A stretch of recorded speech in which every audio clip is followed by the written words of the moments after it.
Halad Inasal Festival sa Talisay City nagmalampuson. Bisan pa man nga gikanselar ang ubang mga kalihukan, nagpadayon usab ang ubang mga kalihukan. Lakip na ang donation drive alang sa biktima sa linog sa Davao Oriental. Ano ang report ni Femery Dumabo?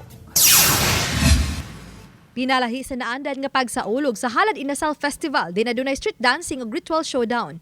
Karon, usa ka motorkada palibot sa mga major nga dance sa Talisay City ug ang pagpagayon sa Miss and Mr. Halad Inasal Festival ang gihimo.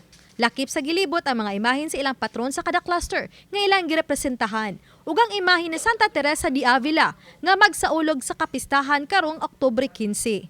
Netong weekend, gihimo usab ang Run for a Cause diin ang kita niini alang sa mga Talisaynon nga mopaubos sa dialysis. Ang mga nisalmot sa Run for a Cause ang nalingaw usab sa libreng pakaon nga lechon.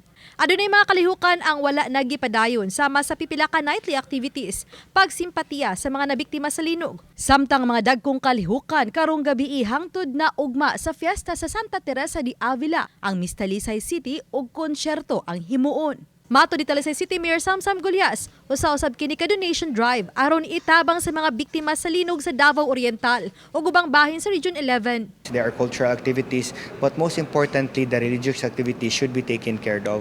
Mauna mo, pirmi ko moingon, na di na to kalimtan na ang festa dapat magpasalamat ni Santa Teresa sa tanang grasya na hatag sa Talisay, aside sa kalingawan. Samtang gipaniguro nga ang mga nabiling dagkong kalihukan sa fiesta diahimuon sa open space.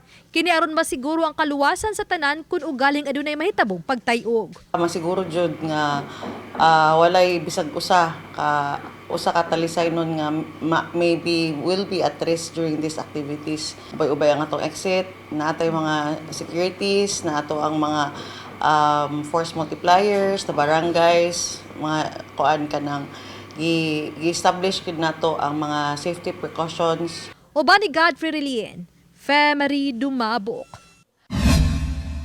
Balitang Bisdak.